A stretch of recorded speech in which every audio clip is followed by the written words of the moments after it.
اس دنیا میں کوئی انسان دو زبانیں اختیار کرتا ہے، ادھر کی ادھر، ادھر کی ادھر، اور کوئی انسان ایسا ہوتا ہے کہ دو بیویاں کرتا ہے، وہ بھی سن لیں۔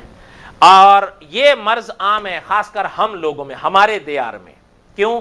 ایک آئی تو پہلی تو گئی نا، یا تو گھر گئی ورنہ کم از کم بستر سے تو گئی۔ اب وہ بھاتی نہیں ہے، ایک وہ کیا کہتے ہیں سمجھوتا ایکسپریس کا ٹکٹ ہوتا ہے جو اس نے کاٹ رکھا ہوتا ہے، چلانا ہے۔ اور یاد رکھیے گا حالانکہ اس کا حق معاف نہیں ہوگا، اہلیہ ہے، یا تو اصول کے مطابق اس کے ساتھ نبھا کرو اور یا پھر فارغ کرو، کوئی اور نیک بندے کے نکاح میں نصیب میں ہو تو وہاں چلی جائے۔ لیکن یہ کوئی طریق نہیں ہے کہ نئی ادھر اور پرانی پاکستان میں۔ اور جی ماشاءاللہ 5 سال ہو گئے کہ ہم نے آج تک دیکھا ہی نہیں ہے اس کو، یہ نہیں ہے۔ کئی لوگوں میں یہ مرض ہے، بیوی سے اختلاف ہوتا ہے طلاق نہیں دیتے۔ اچھا لٹکانے کا مقصد کیوں خواہ اپنے آپ کو گنہگار کرتے ہو؟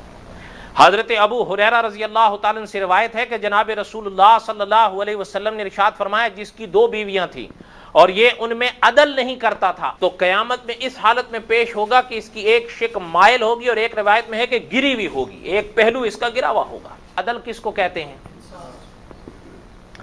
شیخ الاسلام نے لکھا ہے مد ظلہ کہ، اور یہ تو سبھی جانتے بھی ہوں گے جنہوں نے حضرت تھانوی رحمۃ اللہ علیہ کی زندگی کو پڑھا ہے، کہ حضرت کے نکاح میں 2 بیویاں تھیں، 2 بیویاں تھیں۔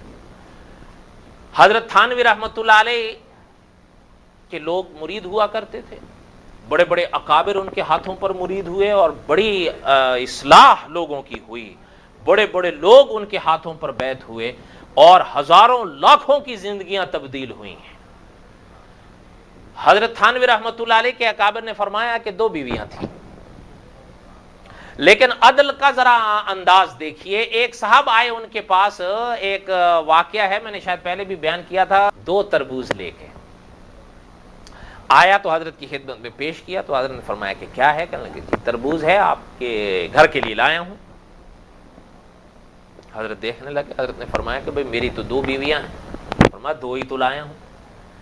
حضرت نے فرمایا کہ بھئی ٹھیک ہے 2 لائے ہو، لیکن کیا پتا اس میں ہلکا کون سا ہو بھاری کون سا ہو، تو اگر ایک کو ہلکا بھیج دوں گا ایک کو بھاری بھیج دوں گا تو شریعت میں جو عدل کا لفظ بیان کیا گیا ہے وہ بات نہیں بنتی۔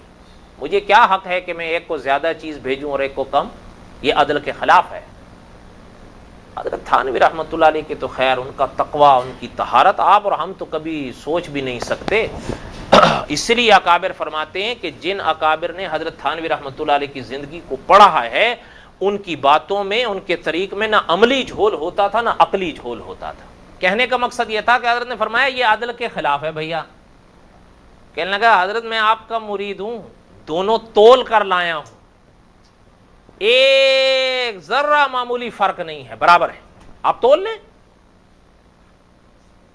اب وہ حضرت اس کو دیکھنے لگے، وہ کہنے لگا حضرت ابھی بھی دیکھ رہے ہیں آپ؟ تو کہنے لگا کہ بھئی بات یہ ہے، حضرت فرمانے لگے کہ بھئی دیکھو بات یہ ہے میاں، تولنا تمہارے بس میں تھا، وہ تم نے تول لیا، ذائقہ تو تیرے بس میں نہیں ہے، تجھے کیا پتا کون سا زیادہ میٹھا ہے کون سا کم میٹھا ہے، کون سا پھیکا ہے کون سا میٹھا ہے، میں ایک کو میٹھا بھیج دوں ایک کو پھیکا بھیج دوں، پھر یہ عدل تو نہیں ہے، اور قیامت کے دن اللہ تعالیٰ اسی پر گرفت کر لے۔ تو وہ کہنے لگا کہ حضرت اب یہ میں کیسے بتاؤں کون سا زیادہ کون سا؟ حضرت نے فرمایا پھر یہ عدل تو نہیں ہے، اگر اللہ نے پکڑ لیا پوچھ لیا تو کیا جواب دوں گا؟ اچھا وہ حضرت شیخ الاسلام مد ظلہ لکھتے ہیں کہ وہ بھی حضرت کا مرید تھا، اس نے چھری لی بالکل عین درمیان سے دونوں کاٹ کے ایک کا ٹکڑا ادھر کر دیا ایک کو ادھر کر دیا۔ حضرت رحمۃ اللہ نے فرمایا یہ ایک کے گھر میں بھیج دو ایک دوسرے کے گھر۔